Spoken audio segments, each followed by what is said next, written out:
Shalom, sahabat Bible Study Online CK7 yang dikasihi Tuhan Yesus Kristus. Jumpa kembali dengan saya, Pendeta Markus Simanjuntak, dan kita selama ini sudah mempelajari sampai kepada Yeremia pasal yang ke-39. Hari ini Yeremia pasal yang ke-40, dan saya berdoa supaya kita semua semakin lama semakin mencintai firman Tuhan. Dan bila saudara diberkati dengan setiap acara dalam program ini, saudara bisa mendukung dan juga menyebarkan kepada teman-teman, kerabat, sahabat, dan siapapun mereka di seluruh penjuru dunia ini yang bisa mengakses YouTube untuk bisa mendapatkan berkat juga. Mereka belajar bersama-sama dengan kita, tapi juga membangun keintiman dengan Tuhan. Dan hari ini kita ada di Yeremia pasal yang 40. Di mana judulnya Yeremia memilih tinggal bersama Gedalia. Kita akan melihat bagaimana Tuhan memakai orang fasik, yaitu Nebuzaradan, panglima kepala pengawal dari Nebukadnezar, yaitu Raja Babel. Dan Nebuzaradan ini yang membebaskan Yeremia terbelenggu dari Rama, dan bahkan juga dia yang menyelamatkan Ebed-Melek, yaitu orang Ethiopia yang menyelamatkan Yeremia keluar dari sumur di dalam Yeremia pasal yang ke-38. Lalu pasal 39 kita melihat Yeremia dan juga Ebed-Melek diselamatkan oleh Raja Babel dan juga oleh Nebuzaradan. Dan di sini kita melihat dari Yeremia diberikan pilihan bebas, mau ikut ke Babel atau mau tinggal bersama Gedalia bin Ahikam bin Safan yang telah diangkat oleh Raja Babel sebagai penguasa kota-kota Yehuda. Dan sebelum kita membahas lebih dalam dan lebih lanjut, mari kita membangun keintiman kita dengan Tuhan dalam penyembahan. Dan Bapak Ibu bisa menyembah Tuhan, berdoa, dan mengungkapkan isi hati kita kepada Allah. Terima kasih Bapa untuk kesempatan kami pada hari ini belajar firman-Mu. Kesempatan kami bisa menikmati hadirat-Mu. Kesempatan di mana pikiran kami dikuduskan, disucikan, dan nama-Mu yang akan dipermuliakan. Oh Yesus, terima kasih. Arahkanlah mata kami kepada mahkota kehidupan yang sudah Engkau siapkan kepada kami. Bagi mereka yang bertahan di dalam kesulitan dan penderitaan, menjadi setia, kami mengucap syukur. Haleluya. Terpujilah Engkau Tuhan.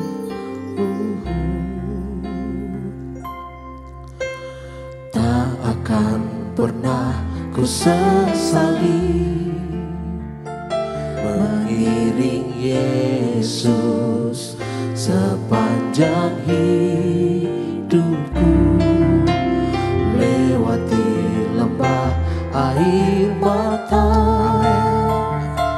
Ku saksikan kemuliaan-Mu dinyatakan. Berapapun harga yang harus ku bayar, ku kan tetap setia melayani, mengasihi-Mu, mengiring-Mu seumur hidupku. Janji-Mu kan tetap ku pegang teguh sampai ku dapat mahkota kehidupan.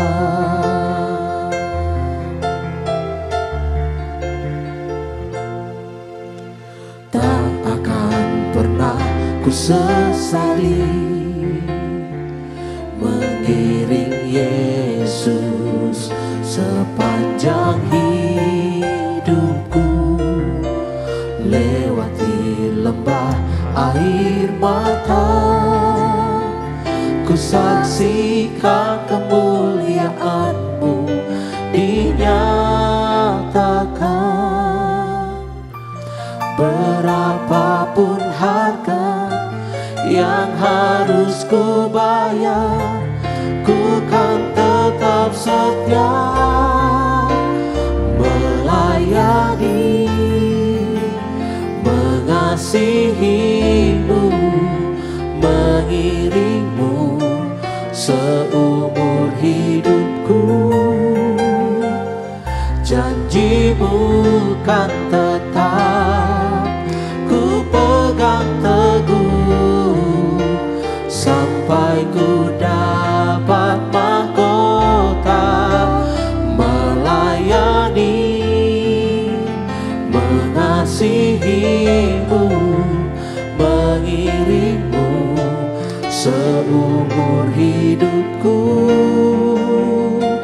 Janjimu kan tetap ku pegang teguh sampai ku dapat mahkota, melayani, mengasihimu, mengiringmu seumur hidupku.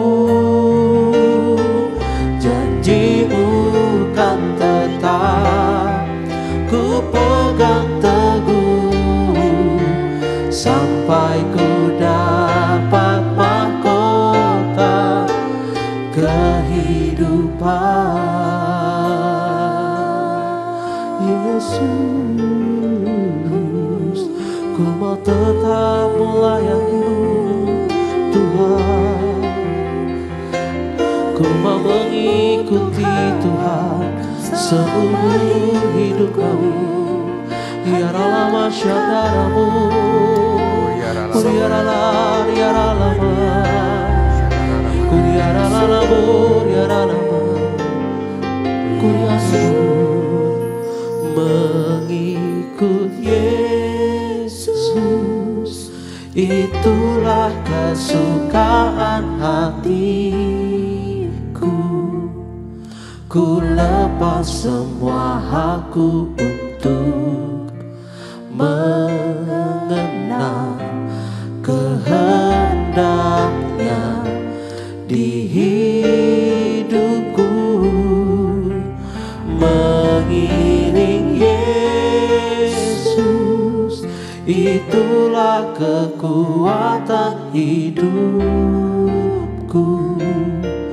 Ku yakin anugerahnya mampu jadikanku hamba yang berkenan selalu.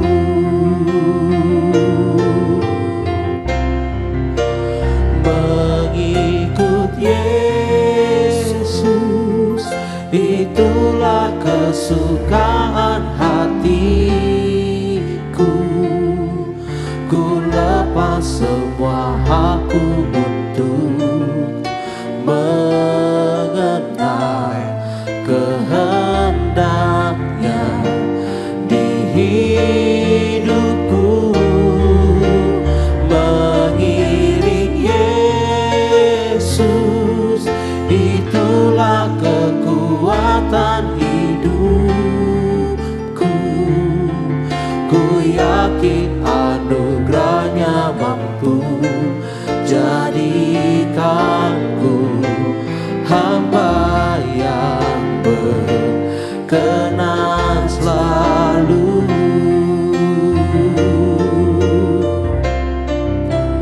Mengikut Yesus, itulah kesukaan hatiku.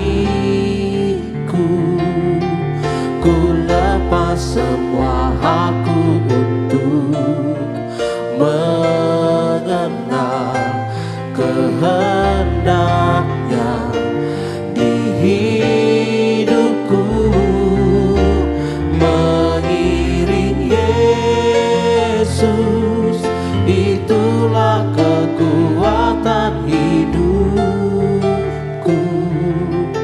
Ku yakin anugerahnya mampu jadikanku hamba yang berkenan selalu. Ku yakin yakin anugerahnya mampu jadikanku hamba yang berkenan selalu. Terima kasih Tuhan. Hidup kami yang berkenan membuat kami tidak perlu takut dengan keadaan paling sulit sekalipun. Karena Engkau Allah yang setia memelihara janjimu dan memelihara umatmu. Di dalam nama Yesus kami berdoa. Amin. Sahabat Bible Study online CK7 yang dikasihi Tuhan Yesus Kristus. Kita sudah melihat bagaimana Nebukadnezar datang menghancurkan Yerusalem. Jadi bayangkan kota itu setelah dikepung, dilaparkan, diserang, ditindas, dibunuh, lalu dideportasi, diserakkan mereka ke seluruh muka bumi. Bahkan ada orang-orang yang harus kehilangan segala sesuatu. Rumah mereka, tembok-tembok kota mungkin hitam, jelaga, runtuh, istana mungkin sudah porak-poranda, harta-harta yang begitu mewah termasuk bait suci habis, dibakar, diruntuhkan. Warga harus diangkut, dideportasi. Itulah kota yang dihakimi oleh Yahweh, oleh Allah. Mereka merasa tidak pernah mau mendengar Yeremia. Berita itu akhirnya datang dan menjadi kenyataan. Mengenaskan sekali. Kita tahu bahwa kalau orang Babel menaklukkan sebuah kerajaan, bangsa itu diambil semua, dirampok hartanya. Para bangsawan, anak-anak muda, cerdik pandai, para pembuat pengrajin, sastrawan itu diangkut semuanya. Yang ditinggalkan cuma orang miskin, pengungsi, orang yang sudah tidak produktif, orang buangan, orang cacat. Ini ditinggalkan. Karena jadi beban biasanya beginian. Yang ini semua angkut. Disitulah kita melihat bahwa nanti Daniel, Mishael, Azaria, Hanaya itu diangkut. Mereka dididik di Babel. Saudara-saudara, yang tersisa sepertinya cuma orang miskin. Nah, ini yang kita sebut sebagai sisa Israel atau the remnant, sisa. Tetapi di dalam pelajaran pasal 40 ini, tema utamanya bisa kita simpulkan adalah Tuhan memelihara sisa umatnya. Umat Tuhan bisa saja dikepung, diserang, ditindas, diserakkan, tetapi tidak pernah hilang. Karena Tuhan sendirilah yang melestarikan, yang memelihara keberadaan umatnya sendiri. Kita tahu ketika Mesir dihancurkan, bangsa itu hilang. Tidak ada lagi bangsa yang membesarkan Mesir. Ketika Libya yang lama itu dihancurkan, tidak ada lagi bangsa Libya yang begitu megah. Yang ada sekarang orang-orang keturunan Arab. Di mana bangsa-bangsa Amon, Moab, semua habis. Tetapi Tuhan ketika Israel atau Yehuda diserang habis-habisan, Tuhan menyisihkan yang disebut sebagai the remnant atau para orang-orang sisa. Orang-orang ini kelihatannya ibarat pepatah, dibuang sayang, disimpan juga nggak terlalu berguna. Tapi ya lebih baik disimpan aja. Karena kalau dibuang juga ya terlalu sayang. Itulah sebenarnya umat yang diselamatkan Tuhan dari reruntuhan ini. Sisa umat yang masih layak, masih bisa berguna. Walaupun sebenarnya gak terlalu banyak manfaatnya. Dan Tuhan memberikan gambaran ini di tengah-tengah kondisi Yerusalem yang rusak, hancur, tidak punya lagi masa depan. Bayangkan kita masuk ke kota hantu, bekas perang.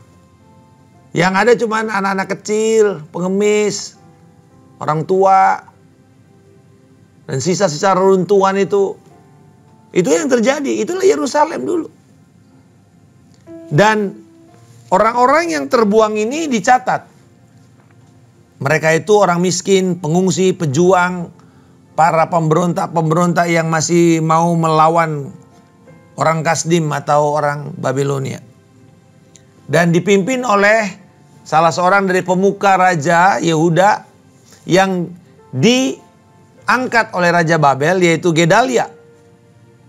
Dan inilah yang kemudian bertumbuh kuat. Tapi sebelum kita membahas lebih dalam tentang hal ini, ayat 1 sampai dengan ayatnya yang ke-6, ini menarik.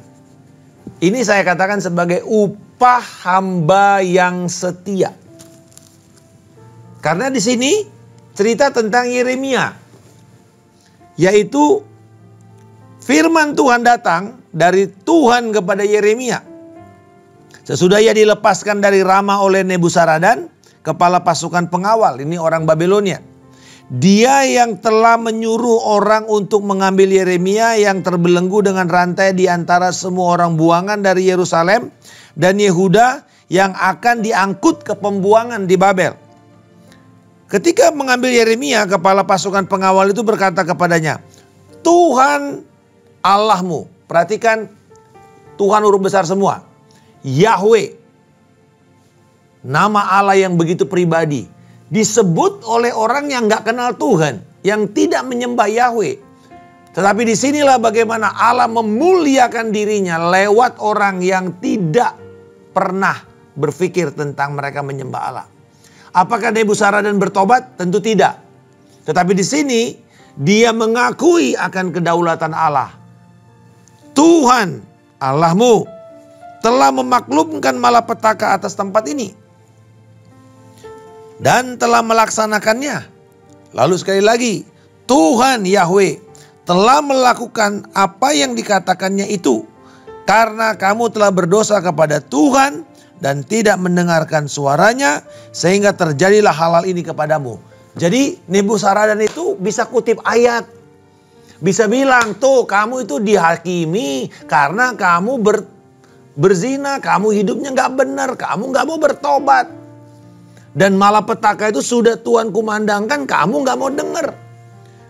Jadi kelihatan di sini bagaimana Babel itu dipakai sebagai alatnya Tuhan. Sekarang lihatlah, aku melepaskan engkau hari ini dari belenggu pada tanganmu. Jika engkau pandang baik untuk ikut pergi dengan aku ke Babel, marilah, kata Nebuzaradan. Ayo, mau ikut Pak Yeremia? Ayo ikut saya ke Babel. Kalau itu baik buat Anda. Aku akan menaruh perhatian padamu. Jadi Anda akan dipelihara. Anda akan mendapatkan perawatan, pelayanan istimewa. Tetapi jika Pak Yeremia pandang tidak baik untuk ikut pergi dengan aku ke Babel, janganlah pergi Pak. Lihat, seluruh negeri ini ada di hadapanmu.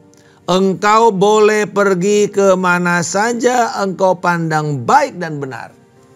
Dia bilang, ya sekarang Pak Yeremia kalau nggak mau pergi ikut ke Babel, Bapak mau tinggal di sini, oke.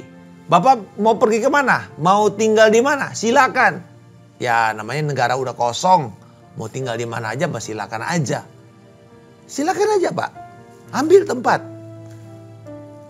Dan ini pasti lebih baik karena kalau dipindah ke tempat lain, ke negara lain, kan tidak ada ibadah, tidak ada segala macam. Dan Yeremia diberikan pilihan. Dan dua-duanya pilihan baik. Jika Anda pandang baik pergi ke Babel, silakan Pak. Anda akan ditreat dengan baik di sana. Anda mau tinggal di sini, silakan juga. Gak apa-apa. Sebelum Yeremia berbalik dan pergi, katanya lagi. Nah, Nebuzaradan bilang lagi, Pak Yeremia, engkau boleh kembali kepada Gedalia bin Ahikam bin Safan yang telah diangkat Raja Babel sebagai penguasa atas kota-kota Yehuda. Tinggallah bersama dengan dia. tinggallah bersama dengan dia di tengah-tengah rakyat, atau pergilah kemana saja engkau pandang benar. Bapak mau tinggal dengan Pak Gedalia? Mungkin kalau kita ya jadi Yeremia, kalau saya jadi Yeremia bilang, kan ini orang yang salah satunya yang suruh saya dihukum mati, suruh masukin saya ke sumur. Mungkin dia nggak mau. Nebuzaradan bilang, ya kalau Bapak nggak mau tinggal dengan Gedalia juga nggak apa-apa Pak. Bapak mau tinggal tempat lain? Silakan. Kepala pasukan pengawal itu pun memberikan bekal makanan dan hadiah kepadanya, lalu melepaskannya pergi. Dan akhirnya Yeremia mau ngambil keputusan, memilih untuk pergi kepada Gedalia bin Ahikam di Mizpah dan tinggal bersamanya di tengah-tengah rakyat yang masih tinggal di negeri itu. Wow, luar biasa. Seumur-umur hidupnya Yeremia penderitaannya berat sekali. Tapi akhirnya dia ada bersama dengan pemimpin. Dia mendapatkan favor, kemurahan Tuhan yang begitu luar biasa. Dari orang yang menaklukkan bangsa Israel. Dikasih bekal, dikasih hadiah, dikasih privilege, pilihanmu kemana aja, dikasih kebebasan, yang paling penting dikasih hidup. Luar biasa. Dan tetap tinggal di negerinya. Dan itulah pelayanan Yeremia berlanjut. Karena Tuhan masih belum selesai dengan Yeremia. Pelajaran yang kita bisa petik pertama, Allah setia memelihara hamba-hambanya. Yang penting kita tetap setia, Tuhan akan pakai siapa saja, memberkati kita, memelihara kita. Bahkan caranya kita bisa mendapatkan lebih daripada apa yang kita bisa pikirkan, apa yang bisa kita doakan. Lalu kita lihat Gedalia sekarang. Bagaimana nasib bangsa yang sudah ditinggal ini, yang sisa-sisa ini. Mereka yang menjadi kaum sisa, mari kita baca ayat 7-9. Semua perwira tentara yang masih berada di Badang dengan orang-orangnya mendengar bahwa Raja Babel telah mengangkat Gedalia bin Ahikam sebagai penguasa atas negeri itu, juga atas lelaki, perempuan dan anak-anak, orang-orang melarat di negeri itu, yang tidak diangkut ke pembuangan di Babel. Mereka pun pergi menemui Gedalia di Mizpah. Mereka ini ialah Ismail bin Netanya, Yohanan bin Karya, Seraya bin Tanhumet, anak-anak Efai orang Netofa itu, dan Yezanya anak orang Maka bersama dengan orang-orangnya. Ini para pemberontak, para tentara-tentara yang tadi lari ke padang, ke belantara gitu. Jadi mereka nggak ke kota, mereka ada di padang belantara, mereka bersembunyi, dengar, oh Gedalia sudah diangkat jadi penguasa kota yang sudah ditinggalkan ini. Ayo kita kembali ke sana. Mereka kembali. Dikatakan orang miskin, pengungsi, pejuang yang melawan tentara Babel. Mereka inilah sisa. Lalu dikatakan oleh Gedalia bin Ahikam bin Safan bersumpah kepada mereka dan orang-orang mereka. Janganlah kamu takut untuk takluk kepada orang Kasdim itu. Jadi orang ini masih punya semangat melawan Babel. Tinggallah di negeri ini dan taklukkanlah kepada Raja Babel. Maka akan baiklah keadaanmu. Aku sendiri menetap di Mizpah untuk mewakili kamu di hadapan orang Kasdim yang akan datang kepada kita. Sebenarnya ini kan seperti raja boneka ya, seperti gubernur jenderal Belanda. Ya orang lokalnya diangkat, lalu kemudian dia memerintah di sana. Ini kan raja boneka. Ini seperti Herodes yang diangkat memimpin dan itu disetujui oleh Romawi. Dia bukan keturunan raja. Aku sendiri menetap di Mizpah untuk mewakili kamu di hadapan orang Kasdim yang akan datang kepada kita. Sedangkan kamu, kumpulkanlah saja buah anggur, buah-buahan dan minyak, kemudian simpanlah dalam wadah dan tinggallah di kota-kota yang kamu kuasai. Luar biasa, Tuhan memberikan satu pemeliharaan. Ini pelajaran kedua yang kita belajar. Tadi tentang Yeremia, sekarang tentang kaum yang tersisa. Kepada kaum yang tersisa kita belajar Allah memberikan persediaan kepada mereka. Ayat 9 dan 10 jelas. Persediaan itu bukan cuma keamanan, bukan cuma tempat di mana mereka bisa tinggal, tapi juga makanan, buah-buahan, minyak. Itu semua adalah komoditas penting yang menjadikan persediaan Tuhan itu terlihat nyata kepada mereka. Yang kedua, Tuhan setia mengumpulkan kembali orang-orang sisa itu.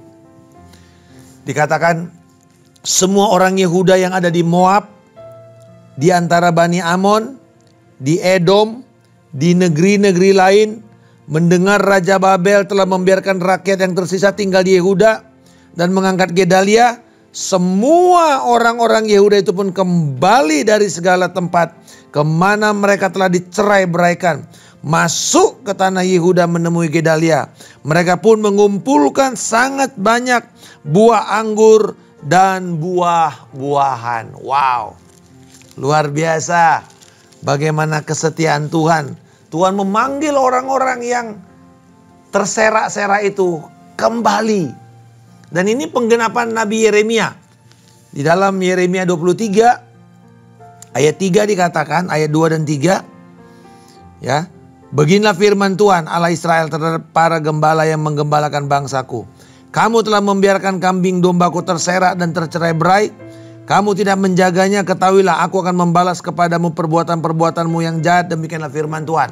Ini bicara mengenai gembala-gembala itu adalah Raja Yehuda, terutama Zedekia yang membuat mereka terserak-serak, diangkut. Ayat 3. Aku sendiri, kata Tuhan. Aku sendiri akan mengumpulkan yang tersisa dari kambing dombaku dari segala negeri kemana aku mencerai-beraikan mereka. Aku akan membawa mereka kembali ke padang penggembala mereka. Lalu mereka akan berkembang biak dan bertambah banyak. Haleluya. Tuhan setia. Janjinya di pasal 23 digenapi di pasal 40. Mereka datang semua. Berserak-serak, mereka kumpul lagi bersatu. Tuhan setia dengan janjinya. Tuhan memelihara, Tuhan mengikat janjinya kepada kita. Dan karena itu tidak ada alasan buat kita untuk menyerah. Tadi kita nyanyikan lagu mengiring Yesus, mengikuti Yesus, itulah kerinduanku. Boleh kita fokuskan hati kita, kita melihat berita ini dan kita menyembah Tuhan. Kita katakan, Tuhan, di dalam keadaan yang paling sengsara sekalipun, izinkan aku Tuhan untuk melihat pemeliharaanmu. Izinkan aku melihat kesetiaanmu. Izinkan aku melihat Tuhan tidak pernah meninggalkan kami. Ayo saudara-saudara, ikut Yesus. Kita mengiring Dia. Dan lihat janji Tuhan yang akan Dia sediakan kepada kita. Angkat pujian ini. Mengikut Yesus, itulah kesukaan hati.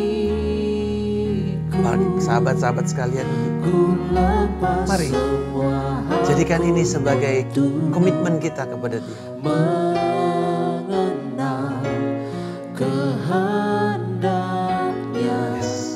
di hidupku. Jangan takut, karena persediaan Tuhan terlihat nyata. Mengiring Yesus, itulah kekuatan hidup. Amin. Ku yakin anugerahnya mampu jadikanku hamba yang berkenan selalu.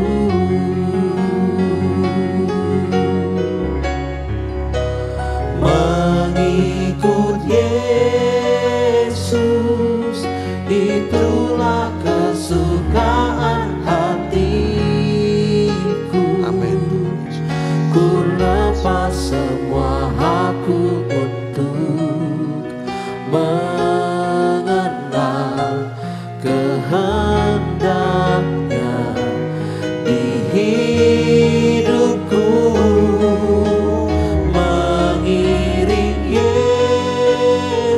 Haleluya.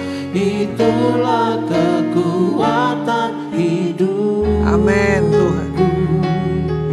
Ku yakin anugerahnya mampu jadikanku hamba yang berkenan selalu.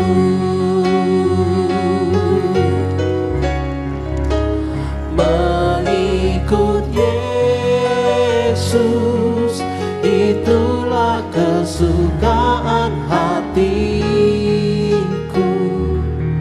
Ku lepas semua hakku untuk mengenal kehendaknya di hidupku. Mengiring Yesus, itulah kekuatan hidupku. Ku yakin anugerahnya mampu jadikanku hamba yang berkenan selalu. Ku yakin anugerahnya mampu jadikanku hamba yang berkenan selalu. Sama seperti bangsa Yehuda yang datang dari berbagai pelosok. Mereka mulai dari keadaan yang sangat sederhana. Tapi kemudian dikatakan mereka bertambah banyak. Dan mereka menjadi lebih kuat. Saya percaya bahwa apapun kondisi saudara, putuskan untuk terus mengiring Yesus. Putuskan untuk terus percaya kepada Yesus. Setia kepada janjinya. Setia kepada Yesus yang menyelamatkan kita. Tuhan akan membuat kita dari permulaan yang kecil, hina dan tidak dianggap akan bertumbuh dan akan menjadi lebih kuat. Mampu, anugerahnya dimampukan. Anugerahnya memberikan kita kemampuan untuk kita melakukan dan menggenapi rencananya. Terima kasih Bapa. Berkatilah setiap sahabat-sahabat kami yang setia untuk belajar firman-Mu, bertumbuh di dalam penyembahan, di dalam keintiman dengan Engkau. Dan terimalah berkat dari Tuhan. Tuhan yang memberkati engkau dan Tuhan yang melindungi engkau. Tuhan akan membuat wajahnya senantiasa bersinar atas engkau, memberikan engkau kasih karunia yang melimpah. Tuhan menghadapkan wajahnya dan memberikan engkau damai sejahtera yang melampaui segala akal dan pikiran. Kebenaran, sukacita dan damai sejahtera Roh Kudus penuh dan melimpah dalam hidupmu. Kasih karunia dari Allah Bapa, cinta kasih dari Tuhan kita Yesus Kristus, persekutuan yang indah, erat dan manis dengan Roh Kudus memelihara engkau dari hari ini sampai Tuhan Yesus Kristus datang menjemput kita di awan kemuliaan, membawa kita memerintah masuk dalam kerajaan damai-Nya hingga kekal selama-lamanya. Di dalam nama Tuhan Yesus Kristus kami telah berdoa dan mengucap syukur. Haleluya. Amin. Tuhan Yesus memberkati. Sampai bertemu di kesempatan berikutnya. Shalom.